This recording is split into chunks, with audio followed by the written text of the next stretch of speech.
جہاں ہم کمزور ہوں گے، جہاں ہمیں یہ پتہ ہے کہ ہم نے تھپڑ کا جواب اگر تھپڑ سے بھی دیا نا تو آگے سے 6 تھپڑ اور لگائے گا وہ، تو وہاں صبر. ایسے حالات بہت ساری جگہوں پہ دنیا میں ہیں کہ اگر وہاں مسلمان جوابی کارروائی شروع کر دیں تو رہی صحیح طاقت بھی جائے گی ان کی، جو تھوڑا بہت رہ گیا نا وہ بھی. اور بعض علاقے ایسے ہیں وہاں ان کو دفاع نہیں کیا تو رہی صحیح طاقت ختم ہو جائے گی. تو ہر زمانے کے لحاظ سے قرآن نے آیتوں کو نازل کیا تاکہ یہ دیکھ لو کہ تم دیکھو کہ تمہاری وہ پوزیشن ہے جو مکہ میں نبی کی تھی تو صرف صبر، تمہاری وہ پوزیشن ہے جو مدینہ کے ابتدائی دنوں میں تھی تو جوابی کارروائی کی اجازت ہے، اور اگر وہ پوزیشن ہے جو خلافت میں ایک مسلمانوں کی مضبوط خلافت ہوتی ہے تو پھر اقدامی جہاد کی بھی اجازت ہے. اس سے آپ یہ بھی اندازہ لگا سکتے ہیں کہ ہمارے یہاں جو کچھ سرپھرے قسم کے لوگ جو ہر جگہ بس لڑنے ہی کی بات کرتے ہیں وہ بھی غلط ہے، اور کچھ ایسے ہیں جنہوں نے جہاد ہی کا انکار کر دیا، جو لڑائی کی جہاں ضرورت ہے وہاں بھی کہتے ہیں نہیں لڑو، وہ بھی غلط ہے. تو یہ دونوں افراط و تفریط کا شکار ہیں.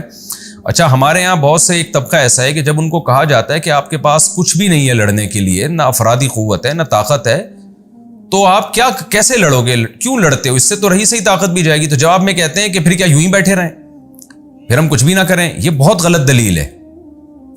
بھائی جو کر سکتے ہیں اسباب کی دنیا میں وہ کریں. آپ جب لڑنے کی پاور نہیں ہے تو یعنی اس کا یہ مطلب ہوا کہ ایک آدمی میں لڑنے کی طاقت نہیں ہے اور وہ یہ سوچ کے لڑ رہا ہے کہ پھر میں کچھ بھی نہ کروں، تو یہ کوئی دلیل نہیں ہوتی.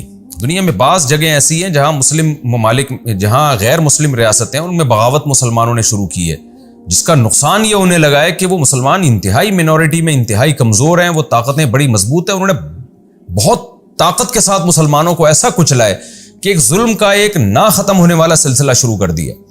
جب وہاں کے مسلمانوں کو سمجھایا جاتا ہے بھائی تم معاہدہ کر کے آرام سے بیٹھو، مت لڑو، تو وہ کہتے ہیں کہ کیا ہم آرام سے بیٹھے رہیں، کیا ہم یہ شہداء کا خون جو ہے رائے گاں جانے دیں. تو نہ ہر جگہ جہاد ہوگا، نہ ہر جگہ صبر ہوگا. تو گراؤنڈ ریئلٹی کو دیکھ کر فیصلہ کیا جائے گا کہ اسباب کی دنیا میں آپ میں لڑنے کی طاقت اور فتح اور نصرت کی امید ہے تو ٹھیک ہے، نہیں ہے تو آپ آرام سے بیٹھیں. ہمیں نبی صلی اللہ علیہ وسلم کی سیرت اور قرآنی آیات سے یہی پتہ چلتا ہے. اُذِنَ لِلَّذِينَ يُقَاتَلُونَ بِأَنَّهُمْ ظُلِمُوا. تو ابتدائی مرحلے میں جو اس جہاد کی اجازت ملی تو اس کے بارے میں آیات کہ اجازت دی گئی ہے ان لوگوں کو جن کے ساتھ قتال کیا گیا، اس سبب سے اجازت دی گئی ان کو قتال کی کہ ان پر ظلم کیا گیا ہے. وَإِنَّ اللَّهَ عَلَىٰ نَصْرِهِمْ لَقَدِيرٌ. اور اب تمہیں لڑنے کی اجازت دی جا رہی ہے تو اللہ تم سے وعدہ بھی کر رہا ہے کہ اللہ ان کی مدد پر قادر ہے. اب دیکھیں یہ بھی آیتیں، بعض لوگ کہتے ہیں ہم جتنے بھی تھوڑے ہوں کچھ بھی نہ ہو پھر بھی ہم لڑیں گے، بغاوتوں پہ آتے ہیں اور لڑتے ہیں پھر تو، اور کہتے ہیں کہ اللہ نے مدد کا وعدہ کیا ہے. تو اللہ نے ہر جگہ مدد کا وعدہ نہیں کیا ہے، وہاں مدد کا وعدہ کیا ہے جہاں آپ میں کسی نہ کسی درجے میں لڑنے کی طاقت ہو، کچھ طاقت کا کچھ نہ کچھ ریشو ہو. کتنا ریشو ہو اس کو سورہ توبہ میں سورہ انفال میں تفصیل سے ڈیٹیل سے بیان کر چکا ہوں کہ آدھی اور ڈبل کی کم سے کم یہ ریشو ہو، یعنی ان کی پاور آپ سے ڈبل ہو اور آپ کی کم سے کم اس کی نسبت آدھی ہو. تو یہ کم از کم درجہ ہے لڑائی کی اجازت کے لیے. وَإِنَّ اللَّهَ عَلَىٰ نَصْرِهِمْ لَقَدِيرٌ. اللہ ان کی مدد پر قادر ہے. الَّذِينَ أُخْرِجُوا مِن دِيَارِهِمْ. یہ وہ لوگ ہیں جن کو ان کے گھروں سے نکالا گیا. صحابہ کرام کو لڑائی پر ابھارا جا رہا ہے کہ تم پر ظلم کیا، تمہیں تمہارے گھروں سے نکالا، بغیر حق ناحق نکالا. إِلَّا أَن يَقُولُوا. صرف اس بات پہ کہ یہ لوگ یہ کہا کرتے تھے ربنا اللہ، ہمارا رب اللہ ہے. ایک نظریاتی اختلاف تھا ان کا. آپ ان کے مذہب کو فالو نہ کرتے تو ان کو بھی اپنے مذہب پہ چلنے دیتے جو توحید پرست لوگ ہیں. آپ کہتے ٹھیک ہے جی لکم دینکم ولی دین، تو یوں کہہ دیتے. لیکن نہیں، ایسا ظلم کیا کہ ان کو ان کے گھروں کے چھوڑنے پر مجبور کیا. آگے اللہ فرماتے ہیں کہ سوال پیدا ہوتا ہے یہ کیسا اللہ ہے جو اپنے بندوں کو تلوار اٹھانے کا حکم دے رہا ہے، اپنے بندوں کو لڑنے بھڑنے کی اجازت دے رہا ہے. اللہ تو امن والا ہے اور اسلام تو امن کا مذہب ہے. تو اللہ اس کا جواب دے رہے ہیں کہ اگر ہم اپنے بندوں کو تلوار اٹھانے کی اجازت نہ دیں تو مذہب مخالف لوگ تو بموں کا استعمال کر کے مذہب کا دنیا سے بالکل خاتمہ کر دیں، نیست و نابود کر دیں. یہ جو آج کل کے لبرل لوگ ہیں نا جو کہتے ہیں ہم سب مذہب کو ٹھیک سمجھتے ہیں، کوئی بھی کسی کو فالو کرے اور سب کو آزادی ہے، یہ ان کے منہ پر ایک سمجھتے ہیں کہ زوردار تماچا ہے کہ یہ براڈ مائنڈڈ صرف دیکھنے کی حد تک ہے، حقیقت میں ایسا نہیں ہے. اللہ کہتے ہیں حقیقت میں کیا ہے، وَلَوْلَا دَفْعُ اللَّهِ النَّاسَ بَعْضَهُمْ بِبَعْضٍ. اگر اللہ لوگوں کو بعض کے ذریعے دفع کرنے کی اجازت نہ دیتا، یعنی اللہ اگر یہ اجازت نہ دیتا نا پچھلی امتوں میں بھی اور آج بھی، کہ ہمیشہ سے اللہ نے پیغمبروں کو اجازت دی ہے کہ بھئی کوئی تم پہ تلوار چلائے گا تو تم بھی تلوار چلاؤ گے جواب میں۔ خاص مواقع پر صبر کا جو حکم آیا تھا وہ خاص موقع کے لیے تھا، کہ تلوار ہی نہیں ہے، جیسے موسیٰ علیہ السلام کو نہیں حکم ہوا کہ فرعون کے خلاف تلوار اٹھائیں، اس لیے کہ جو قوم اپنے بچوں کو قتل ہونے سے نہیں بچا سک رہی وہ حکومت کے خلاف تلوار کہاں سے اٹھائے گی؟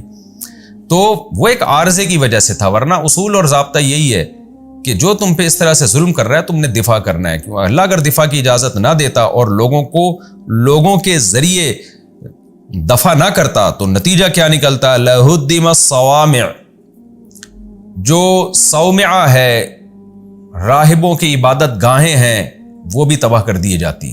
یعنی دنیا میں کسی بھی شکل میں اللہ کا نام لینے والا کوئی بچتا ہی نہیں، چاہے وہ یہودی عیسائی ہی کیوں نہ ہو، چاہے وہ مسلم ہی کیوں نہ ہو، تو کسی بھی شکل میں خدا کا نام لینے والے لوگ محفوظ ہی نہ رہتے۔ لبرل لوگ، ملحد لوگ خدا کے نام اور اس کا تذکرہ دنیا سے مٹا دیتے۔